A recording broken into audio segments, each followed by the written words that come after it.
अभी हमने पहले जो है प्रथम भाषा के बारे में बात की थी और अब हम लोग उस पेपर की बात कर रहे हैं जिसमें सेकंड लैंग्वेज के रूप में हिंदी को चूज़ किया गया है। ठीक है, तो मैं यहाँ पे भाषा 2 हिंदी की बात कर रही हूँ, जिसमें पहला गद्य आया हुआ है और गद्य के अंदर हम लोग देखते हैं कि कैसे कैसे क्वेश्चंस हैं और किस तरीके के इसके अर्थ होंगे। ठीक है, उम्मीद करती हूँ जिन्होंने द्वितीय भाषा के रूप में इसको चूज़ किया था उनके भी पेपर काफ़ी अच्छा गया हो, क्योंकि पेपर इस बार बहुत अच्छा आया है और इजी आया है। चलिए देखते हैं, 121 क्वेश्चन है मेरे पास। पाठ्यक्रम का निर्माण करते समय बच्चों की खालिस्तान का ध्यान रखा जाना चाहिए, तो क्षमताओं और रुचियों का। तो 121 जो है उसका आंसर थर्ड होगा करेक्ट। 122, यह संभव है कि अलग अलग बच्चे अलग अलग विषयों में खालिस्तान रखते हैं। ऑब्वियस सी बात है, हर बच्चा अपने अपने आधार पर एक इंडिविजुअल डिफरेंसेस रखता है, एक व्यक्तिगत विभिन्नता रखता है। उस आधार पर हर बच्चे की रुचि भी अलग अलग होती है।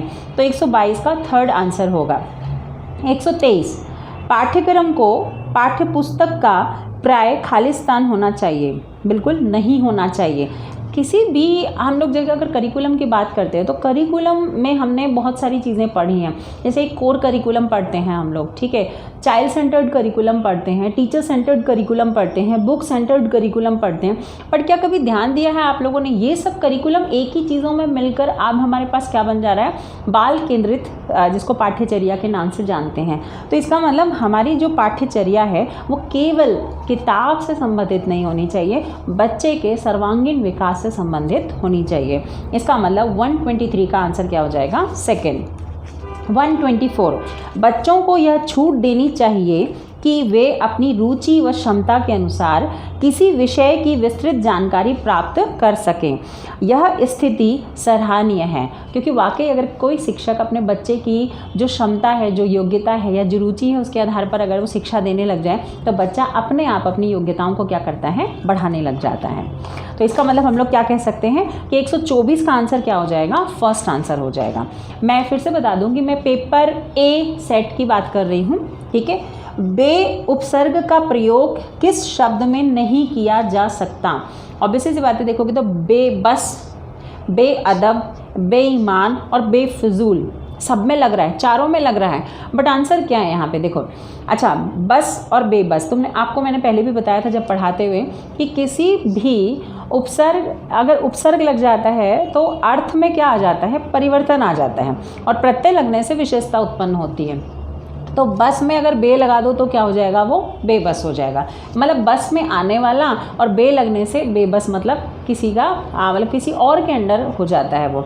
तो फिजूल का मतलब ही होता है बेकार। अब उसके आगे तुम बे लगा लो तो भी बेकार है और फिजूल बोलो तो भी बेकार है, तो इससे अच्छा बे लगाना ही क्यों है। इसका मतलब 125 का आंसर क्या हो जाएगा, फोर्थ। प्रतीक्षा शब्द में एक नया शब्द बन सकता है, ठीक है। तो यहाँ पे क्या हो जाएगा, प्रतीक्षाशाली, प्रतीक्षारत, प्रतीक्षावान और प्रतीक्षाहीन।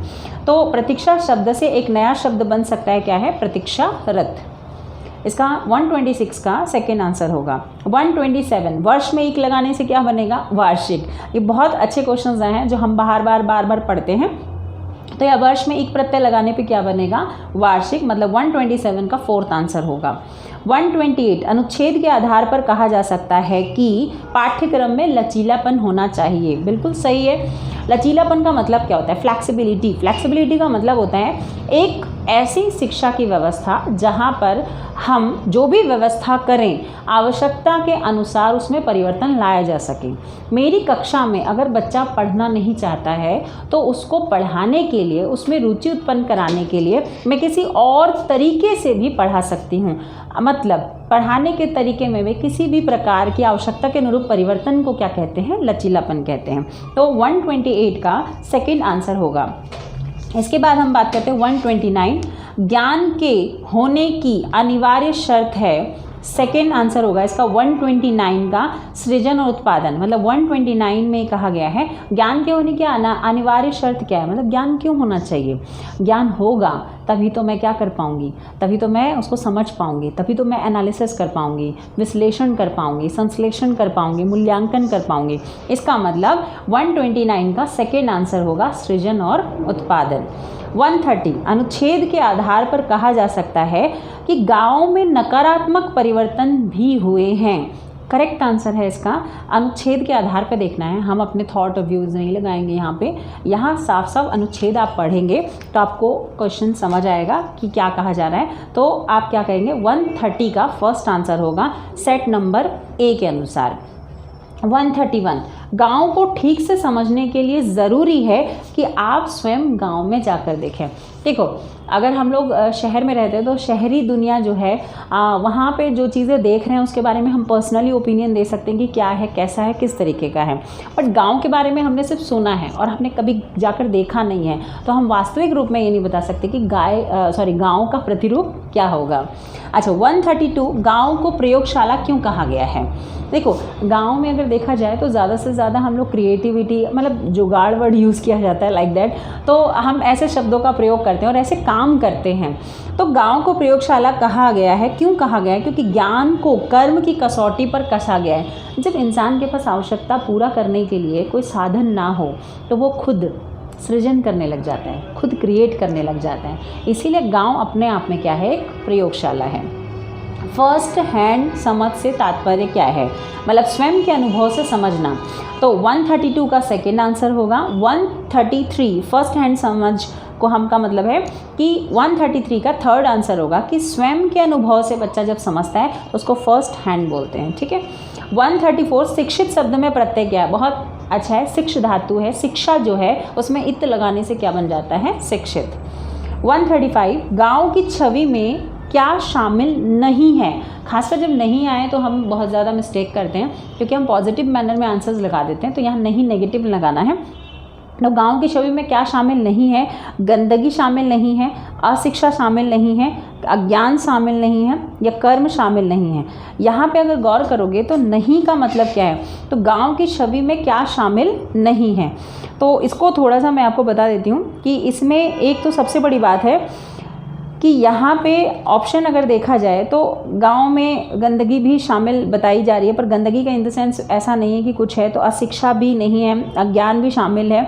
तो यहाँ जो है थोड़ा सा कर्म को यहाँ पर माना जा सकता है। यहाँ कर्म जो है आंसर, क्योंकि हम अपने अकॉर्डिंग नहीं दे रहे हैं, यहाँ पर पैसेज के अकॉर्डिंग दे रहे हैं, तो यहाँ थोड़ा सा मिस्टेक हो सकती है, शायद जो है CBSE अलग आंसर बता दे। पर 135 का फोर्थ आंसर अभी तक फ़िलहाल के लिए माना जा सकता है। ठीक है। अब देखते हैं हम लोग यहाँ पर नेक्स्ट जो है मेरे पास क्वेश्चन है 136, प्राथमिक स्तर पर कौन सी गतिविधि बच्चों की मौखिक अभिव्यक्ति के विकास में सबसे कम प्रभावी है। तो 136 का सेकेंड आंसर हम लेंगे कहानी को शब्दशः दोहराना। देखो, कम प्रभावी कहा गया है तो पॉजिटिव पहले निकाल लो और जो नेगेटिव होगा उसको बाद में लगाएंगे। तो 136 में कह रहा है कि सबसे कम प्रभावी क्या है, तो कभी भी किसी कहानी को सुनकर एज इट इज़ दोहराना वो सबसे कम प्रभावी होगा भाषा सीखने के लिए। मुहावरों 137 क्वेश्चन, मुहावरे और लोकोक्तियों के प्रयोग के संदर्भ में कौन सा कथन उचित है, सही है।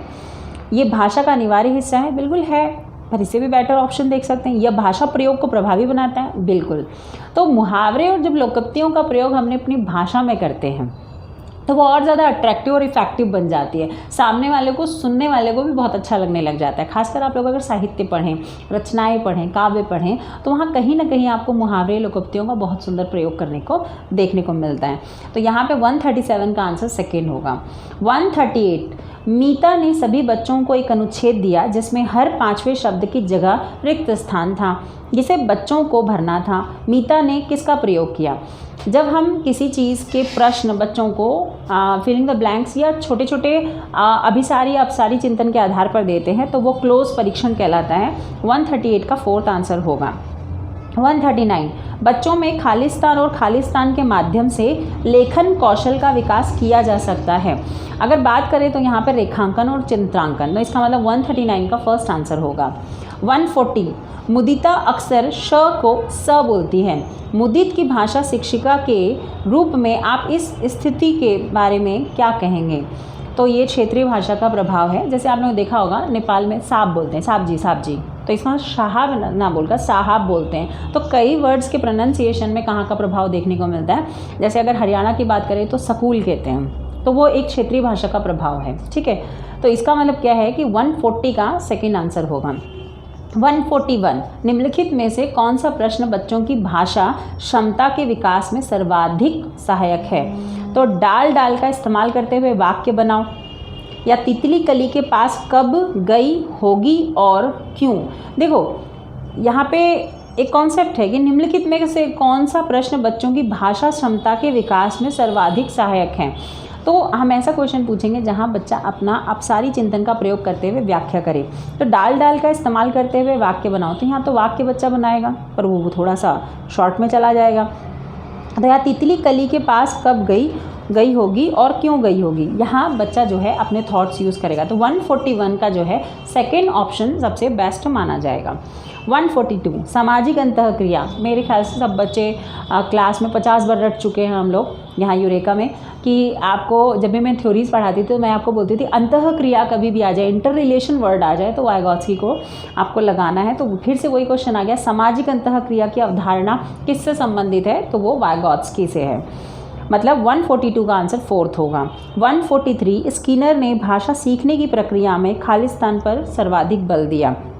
ऑब्वियसली बात है, स्किनर अनुकरण की बात करता है। स्किनर की थ्योरी भी हम पढ़ चुके हैं, अधिगम के अंतर्गत इनके बारे में काफ़ी अच्छा डिटेल हमने पढ़ा था। तो अनुकरण इमिटेशन पर बल देता है। 144 बच्चों की भाषाई क्षमताओं के आंकलन के लिए सर्वाधिक सहायक है। तो इसका मतलब क्या है, बच्चों और शिक्षकों की परस्पर औपचारिक वार्तालाप, बातचीत। जब टीचर और स्टूडेंट आपस में एक दूसरे से कनेक्ट होकर बात करने लग जाते हैं तो बच्चे अपने भाव को, अपने थॉट को आपके सामने एक्सप्रेस करने लग जाते हैं। इसका मतलब भाषा सीखने के लिए कहीं ना कहीं वो ऐसा परिवेश और एक ऐसा स्किप फोल्डिंग, एक MQ मिल रहा है उसे, जो कि स्किप फोल्डिंग प्रोवाइड कर रहा है, मतलब सहायता प्रोवाइड कर रहा है। तो 144 का आंसर हो जाएगा थर्ड। 145 कौन सा प्रश्न कक्षा में बहुभाषिकता को पोषित करता है। 145 का करेक्ट आंसर होगा फोर्थ, फूलों के नाम अपनी भाषा में लिखो। क्योंकि जब वो बहुभाषी बोल रहा है तो तुम्हें अपनी भाषा में तो लिखने को नहीं कहेगा कि मेरी भाषा में लिखो, वो कहेगा आप बच्चे हो और आप कौन सी भाषा में इसको जानते हो, आप उसी में लिखो। अच्छा 146 देखते हैं। 146 का, इस कहानी में पहाड़ी घाटी शब्दों का इस्तेमाल हुआ है और पहाड़ी इलाके से जुड़े हुए शब्द सोच कर लिखो। यह अभ्यास प्रश्न खालिस्तान का उदाहरण है शब्द भंडार का बेटा, क्योंकि पहाड़ी घाटी ये एक वोकैबुलरी का महत्व देता है कि आप कितने अच्छे से आपको शब्द भंडार का ज्ञान है। तो 146 का सेकेंड आंसर करेक्ट होगा। 147 शिक्षण प्रक्रिया को रुचिकर बनाने में खालिस्तान शिक्षण सामग्री सहायक होती है। तो वो वैविध्यपूर्ण, मतलब सिंपल वे में कहूँ तो 147 का सेकेंड आंसर होगा कि बच्चों को जितने ज़्यादा अलग अलग तरीके से आप पढ़ाएंगे बच्चे को उतना उसको सीखने में आसानी होगी। 148 प्राथमिक स्तर पर भाषाई क्षमताओं का विकास खालिस्तान है और साहित्य खालिस्तान है। साध्य और साधन, इसका मतलब अगर बात करें तो सिंपल सी बात है कि 148 का थर्ड आंसर होगा साध्य और साधन, एक जरिया और एक लक्ष्य। ठीक है। 149 प्राथमिक स्तर पर कौन सा भाषा शिक्षण का उद्देश्य नहीं है, नेगेटिव आंसर लगाना है। भाषा संबंधी व्याकरण को पूर्णतः कंठस्थ कराना। दुनिया की ऐसी कोई शिक्षिका नहीं है जो आपको ग्रामर एज इट इज़ आपके माइंड में सेट कर दे। ठीक है। इसका मतलब आप उसे सीखने पर तो बल दे सकते हैं पर रटने पर बल नहीं दे सकते, इसलिए नेगेटिव आंसर हो जाएगा 149 का fourth. And then last question है इसका 150 कक्षा में भाषा की खालिस्तान के प्रति खालिस्तान बनकर उसका उपयोग भाषा शिक्षण में करना चाहिए। ध्यान रखेंगे विविधता और संवेदनशील दोनों चीज़ें होना चाहिए इसमें। तो यहाँ पे एक फर्स्ट ऑप्शन में विविधता और विद्वान और दूसरे में विविधता और संवेदनशील, यहाँ पे थोड़ा सा हो सकता है कि कक्षा में भाषा की विविधता के प्रति विद्वान बनकर उसका उपयोग भाषा शिक्षण में करना चाहिए। और दूसरा ऑप्शन आप देखोगे तो कक्षा में भाषा की विविधता के प्रति संवेदनशील बनकर होना चाहिए। आप लोग हमेशा जो बच्चे थोड़ा सा अगर बेसिक नहीं सोचेंगे तो फर्स्ट आंसर लगाएंगे, बट इसका सेकेंड आंसर होगा बेटा।